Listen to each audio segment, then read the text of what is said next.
What if you were the answer to every question in the universe? Have you ever wondered why ancient symbols keep reappearing across human history? Why the same sacred geometry, the eye of providence, the pyramids, show up in civilizations separated by oceans and millennia? Today, we're diving into one of the deepest works ever written on this mystery, Man, the Grand Symbol of the Mysteries by Manly Palmer Hall, a treatise that lifts the veil between the visible and the invisible, between flesh and spirit, between the human and the divine. By the end of this video, you'll realize that history, myth, ancient civilizations, religions, the universe, nature, and the gods all say far more about you than you ever imagined. In this video, we'll move through a host of mysteries in esotericism and spirituality, and I promise it will be worth every second of your time. Imagine, for a moment, that there's a universal language, older than every spoken tongue, a language that speaks directly to the human soul through symbols and archetypes. Manly Palmer Hall, one of the greatest occult scholars of the 20th century, devoted this masterwork to decoding exactly that language. Hall wasn't just a conventional academic. He was a 33rd degree Mason and a Rosicrucian who over his lifetime wrote more than 150 books and delivered over 8,000 lectures on esotericism and the occult. Today we're doing another study of his works, inspired by Man, the Grand Symbol of the Mysteries, published in 1932 when Hall was only 31. I'm creating a series of videos inspired by his writings to bring these teachings to you in a digestible way. Stay with me to the end. I'm sure this video will make a real difference in your life. It's worth noting that Hall died at 89 under suspicious circumstances, and many of his books and papers mysteriously disappeared, much like what happened with Nikola Tesla after his death. I'm Gabriel Alexandre, and this is our point of connection, the Esoterica Mind Portal. This isn't just a channel. It's a movement of people who, like you, feel we're here to make a difference. To officially join us and never miss a step in our collective journey, hit subscribe and turn on notifications. What we're building together goes far beyond simple videos. Every like from you is a vote of confidence that propels our message farther and farther. And when you share, you're actively expanding our circle and bringing more souls into this same frequency of light. This channel is yours too, so I want you to choose the topics for our next videos. Drop a comment below with what you want to see next. The comment with the most likes will get a dedicated video on that topic. The ancient sages said, "O man, know thyself, and you will know the gods and the universe." The work begins with a revolutionary premise. All the great mysteries of the ancient Initiatic schools converge on a single central symbol, the human being, as the living key to understanding the cosmos. Hall argues that the human body is not just flesh and bone, but a living temple where the very principles that govern stars and planets operate on a microscopic scale. This isn't a poetic metaphor, but a hidden reality that initiates of every age recognized and preserved through carefully coded symbols. In the opening chapters, Hall guides us through the ancient civilizations of Egypt, where the priests of Heliopolis guarded the secrets of creation in hieroglyphs that were simultaneously letters, numbers, and cosmic principles. He reveals how the dismembered body of Osiris is not merely a myth, but a precise map of the fragmented human consciousness seeking reunification. Each part of Osiris's body corresponds to an aspect of the human psyche, and his resurrection symbolizes the process of illumination, where those fragments are reintegrated into a unified consciousness. The journey then takes us to the Eleusinian mysteries of ancient Greece, where Hall decodes the true meaning of Persephone's descent into the underworld.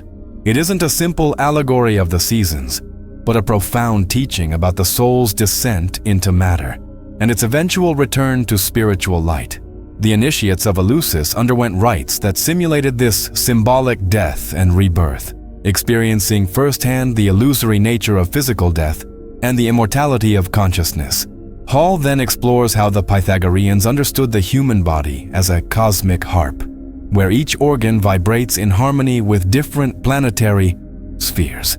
The heart resonates with the sun, the brain with Saturn, the liver with Jupiter, creating an inner symphony that, when tuned through specific spiritual practices, allows the initiate to align with the music of the spheres.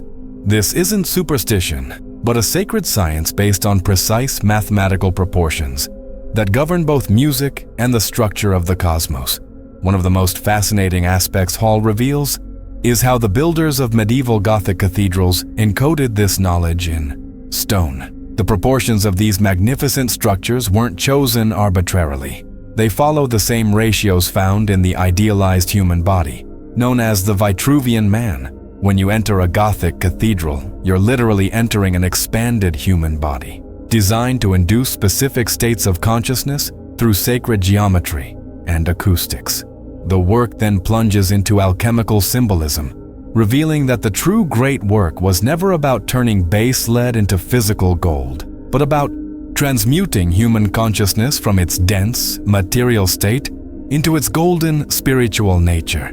Hall decodes Hermetic alchemical texts, showing how every chemical process described is simultaneously a spiritual operation occurring within the laboratory of the human body. The alchemist's Athanor is the body itself. The secret fire is Kundalini. The metals are centers of consciousness, chakras. One of my favorite parts is when Hall explains Hermes Caduceus, the symbol that still represents medicine today. The two intertwined serpents aren't mere ornament. They represent the solar and lunar currents of energy that rise along the spine. The channels yogis call Ida and Pingala. The central staff is Sushumna, the channel through which awakened consciousness ascends.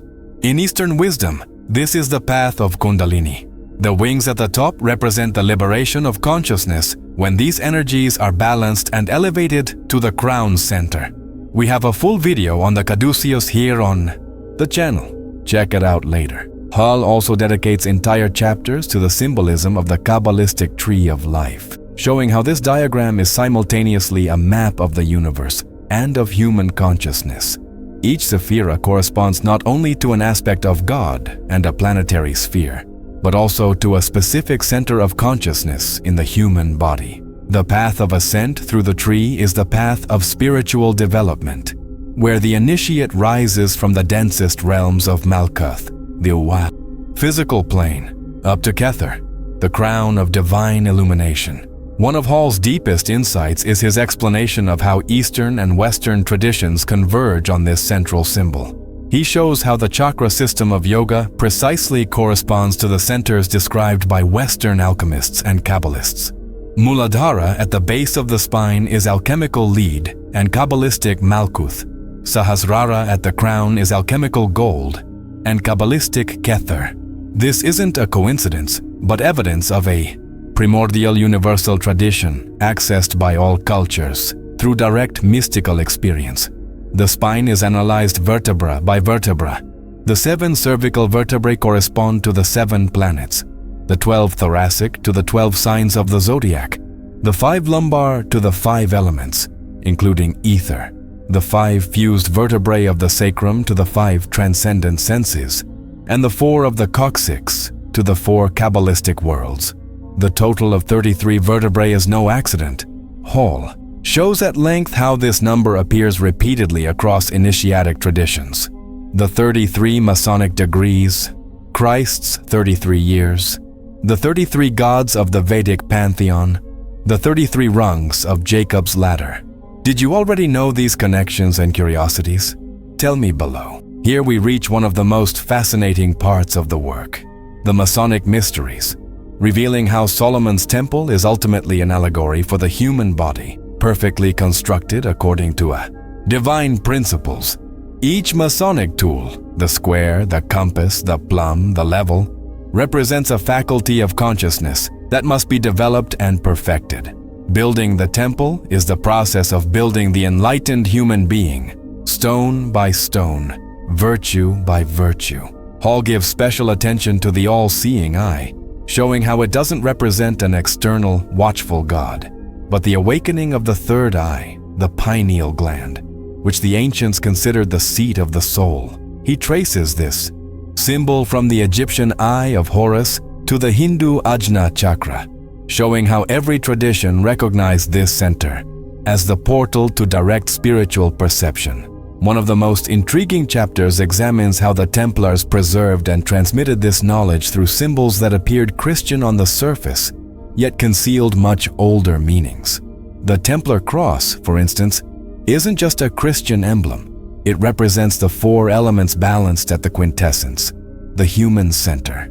Baphomet, far from being a demonic figure, is revealed as a composite symbol embodying the union of opposites, masculine and feminine above and below, light and shadow, within the realized human being. Hall then guides us through Rosicrucian symbolism, showing how the rose blooming at the center of the cross represents the flowering of the spiritual centers at the intersection of the horizontal, the material world, and the vertical, the spiritual axis.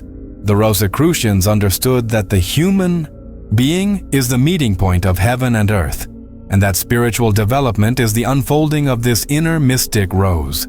He also explores in depth the Hermetic axiom, as above, so below, demonstrating through evidence from multiple traditions how the human body is a perfect microcosm of the universal macrocosm. The 12 zodiac signs correspond to 12 regions of the body, the 7 classical planets to the 7 principal centers, the 4 elements to the 4 human temperaments.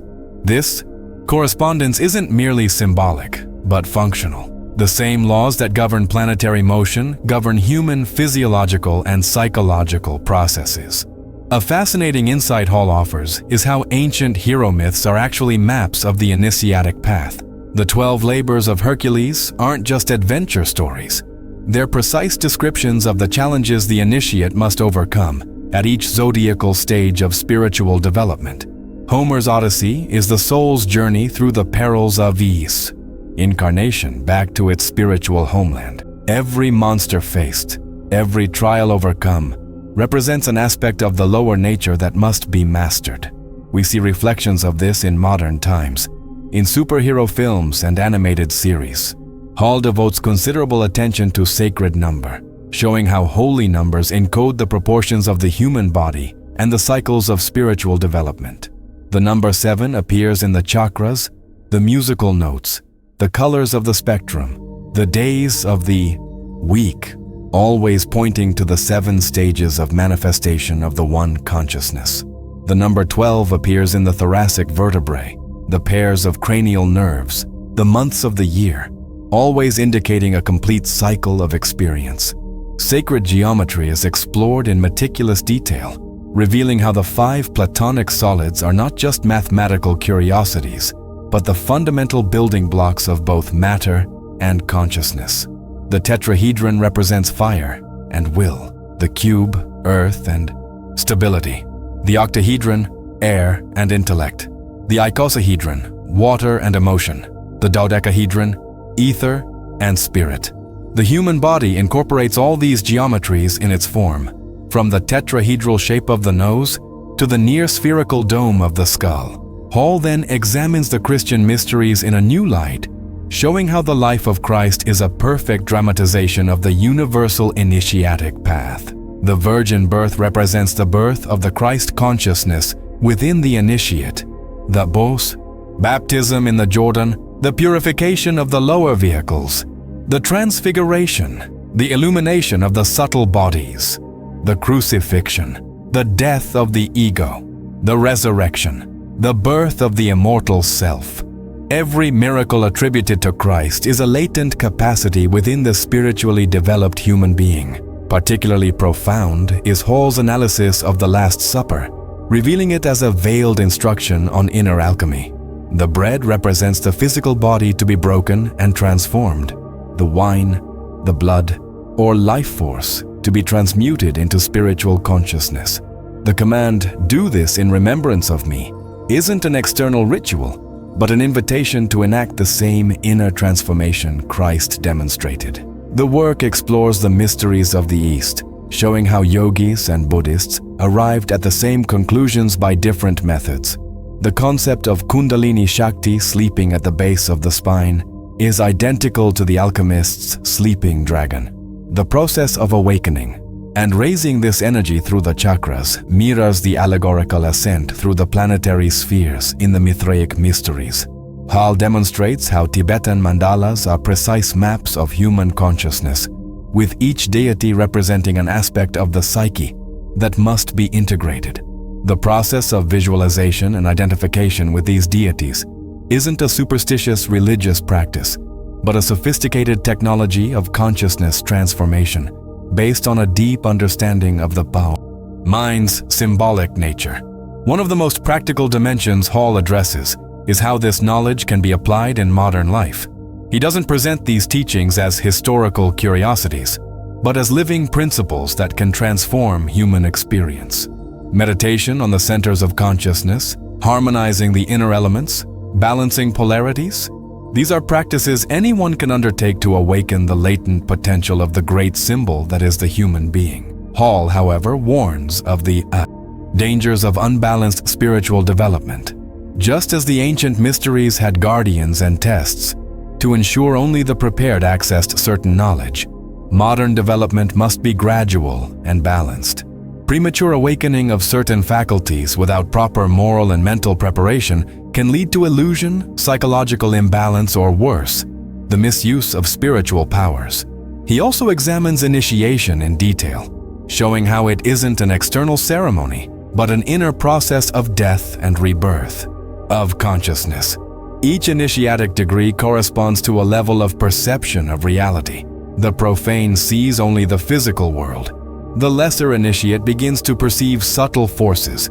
The greater initiate understands universal laws. The adept consciously works with them. The master has transcended duality and operates from unity. If this message has reached you, don't ignore it.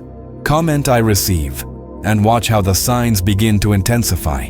Hall devotes important chapters to the symbolism of the elements, showing how earth, water, air, and fire are not just states of matter, but universal principles operating at every level of existence.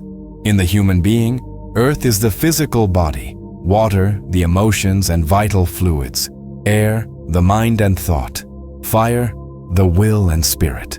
The fifth element, the ether or quintessence, is pure consciousness that permeates and unifies all the others. Astrology is revealed not as superstition about planetary influence, but as a sacred science mapping the cycles of consciousness development. The planets don't cause events, they synchronize with inner processes. Saturn marks cycles of maturation and responsibility. Jupiter, expansion and understanding. Mars, action, and the necessary conflict for growth. The natal chart is a diagram of each person's unique potential for spiritual development. Hall explores the concept of initiatic death with extraordinary depth, showing how every mystery school simulated death to teach the illusory nature of physical mortality. Candidates were placed in altered states of consciousness in which they experienced separation from the body, traveled through subtle realms, and returned with direct knowledge of the immortality of consciousness. This wasn't belief. It was a verifiable experience that fundamentally transformed the initiate's relationship with life and death. Color symbolism is explored as a language that speaks directly to the subconscious. Each color vibrates at a specific frequency that activates corresponding centers within human consciousness. Red awakens the root center and physical vitality. Orange, the sacral center and creativity. Yellow, the solar plexus and personal power. Green, the heart and compassion. Blue, the throat and expression. Indigo, the third eye and intuition. Violet, the crown and spiritual connection. Hall reveals how sound and mantra work by the same vibrational principle. Certain combinations of sounds create resonance patterns that activate and harmonize specific centers of consciousness. Sanskrit mantras, Gregorian chants, Kabbalistic invocations, all operate according to this science of sacred sound. The very unpronounceable divine name in Judaism represents the primordial vibration from which all creation emerges. The work examines the feminine mysteries with special reverence, showing how the feminine principle was systematically suppressed in exoteric religion but preserved in esoteric teachings. Gnostic Sophia, Kabbalistic Shekinah, Tantric Shakti, all represent the same principle. The divine feminine wisdom that must be awakened and united with the masculine principle to attain enlightenment. The complete human is androgynous in consciousness, having integrated and balanced both polarities. Hall pays special attention to the cycles of spiritual development, showing how they follow predictable patterns marked by crises and breakthroughs. 7-year cycles mark fundamental shifts in consciousness. At 7, the Occult, awakening of reason. At 14, the awakening of sexuality. At 21, mental maturity. At 28, Saturn's crisis and the spiritual call, and so on. Understanding these cycles allows us to navigate crises as opportunities for growth rather than obstacles. Karma is explored not as divine punishment, but as the impersonal law of cause and effect operating across multiple levels. Every thought, emotion, and action creates energetic patterns that eventually return to their source. The Initiate learns to work consciously with this law, creating causes that lead to liberation rather than deeper entanglement. The human body is the field where this karma is worked out and resolved.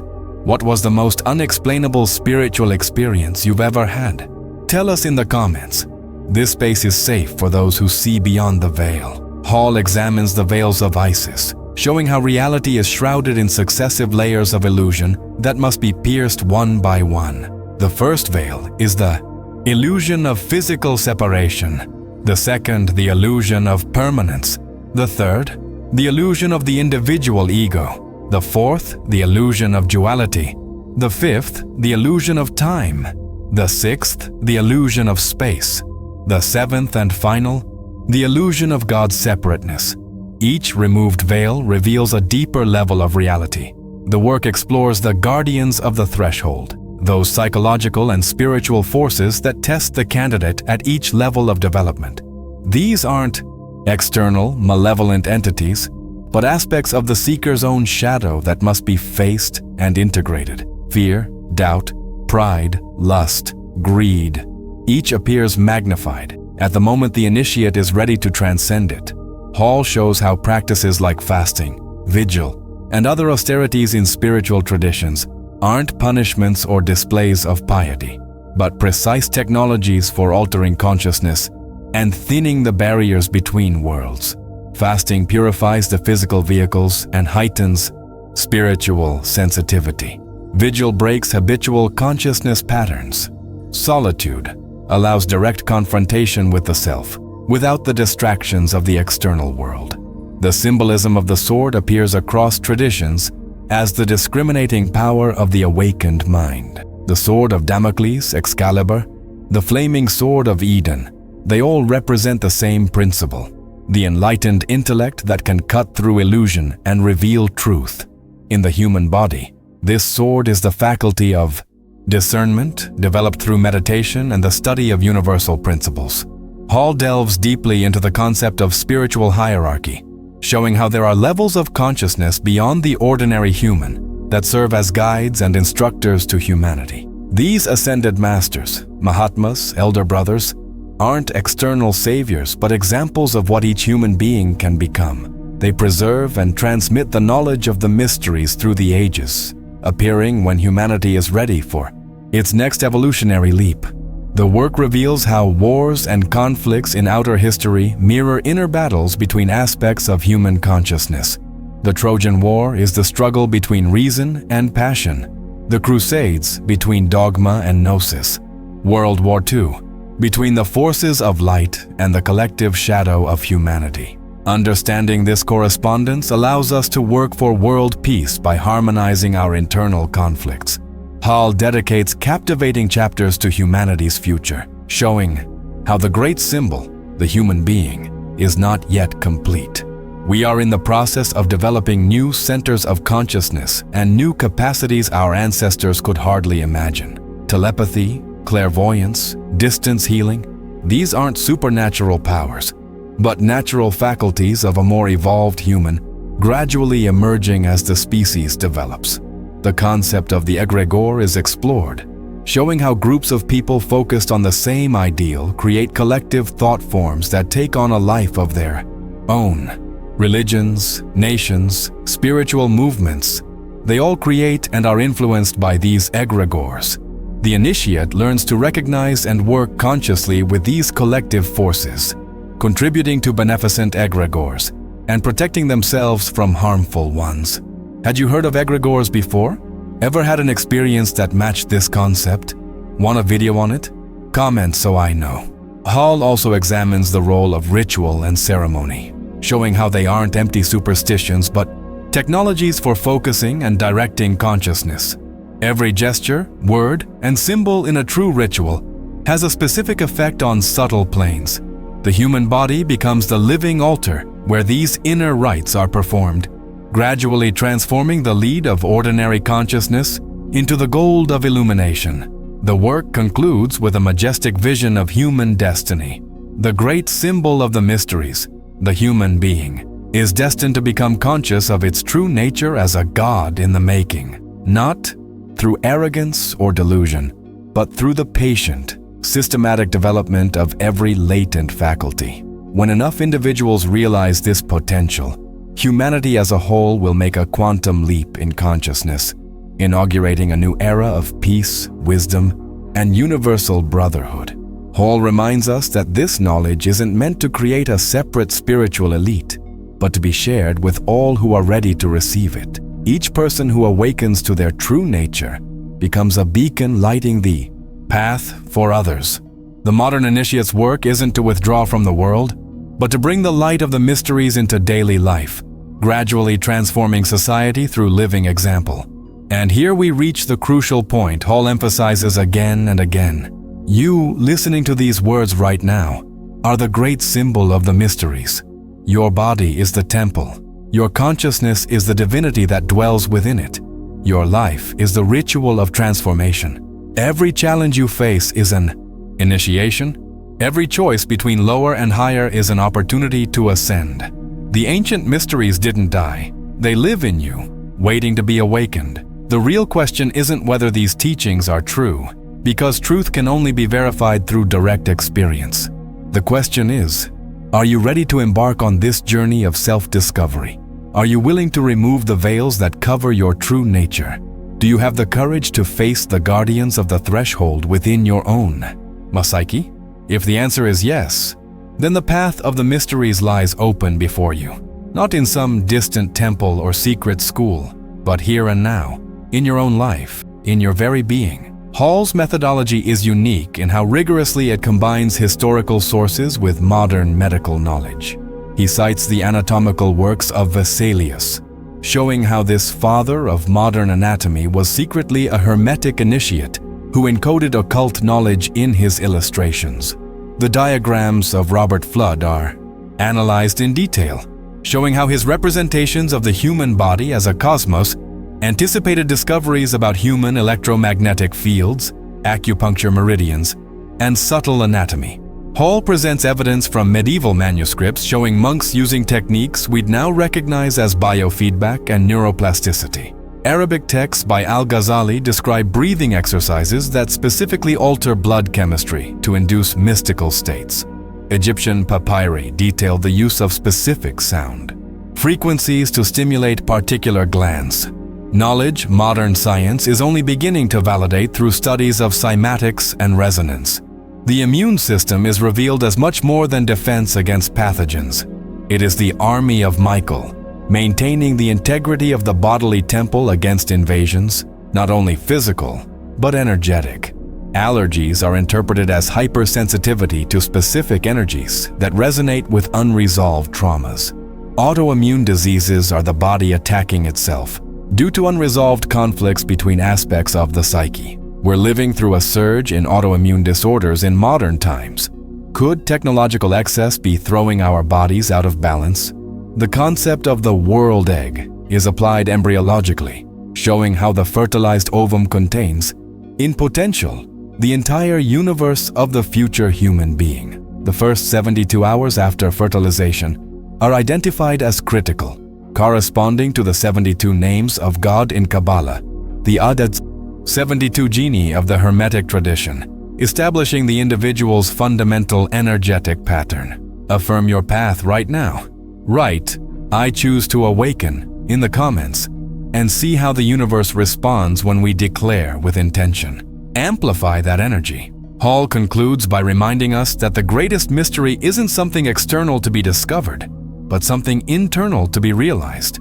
The treasure sought by the alchemists, the philosopher's stone, the elixir of life, the Holy Grail, are all symbols pointing to the same supreme secret, the divine nature of the human being waiting to be awakened.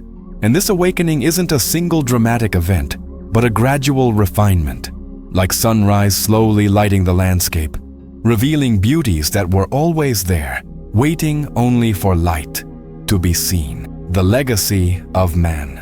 The grand symbol of the mysteries is not merely intellectual, but transformational. It isn't enough to understand these symbols mentally. They must be lived, embodied, realized. Each symbol is a seed that, planted in receptive consciousness, can blossom into direct knowing.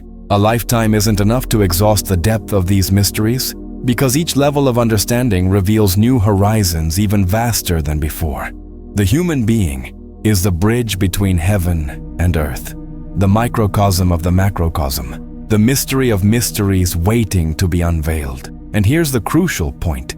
You who are listening are not just a physical body with a few trillion cells. You are a universe in miniature, a hologram of the cosmos, carrying in every cell the complete pattern of creation. Your organs aren't just biological machines. They're sacred instruments playing the music of the spheres. Your blood doesn't merely carry oxygen. It bears the memory of all evolution. Your brain doesn't just process information. It's the throne upon which divine consciousness can take its seat when the temple is prepared. The final question isn't whether these correspondences are real. The question is, what will you do with this knowledge? Will you keep treating your body like a disposable vehicle, or will you begin to honor it as the sacred temple it is? Will you remain asleep to the miracle happening with every beat of your heart, or will you awaken to the cosmic symphony playing within your organs? The choice, as always in the true mysteries, is yours.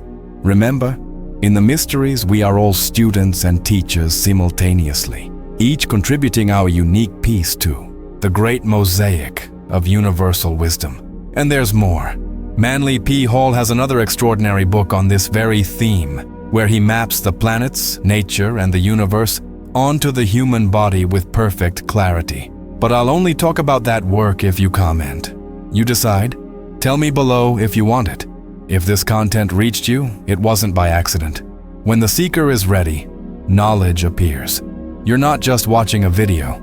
You're accessing a field of knowing that transforms, expands, and awakens. Here, every episode is born from years of serious study, cross-referencing traditional sources and lived practice. This channel is a portal, and you've just walked through it. Subscribe now and tap the bell. That isn't just a technical gesture. It's a commitment to your own path of self-knowledge. By doing so, you align with a growing community of seekers who, like you, refuse to live on the surface any longer. Your like tells the algorithm this knowledge matters and helps spread this message to more people who need to hear it. Comment with the idea that most expanded your mind today and why it moved you. Your comment could be someone else's awakening. Share this video with someone who's ready to see beyond the veil. And now, keep going. There are other portals waiting for you on the channel. Decide our next topics. Comment below what you want to see in upcoming videos. The comment with the most likes will get a dedicated video on the requested subject. I'm Gabriel Alexandra, and this is your space for expansion, Esoteric Mind. Here, the occult reveals itself to those who have eyes to see.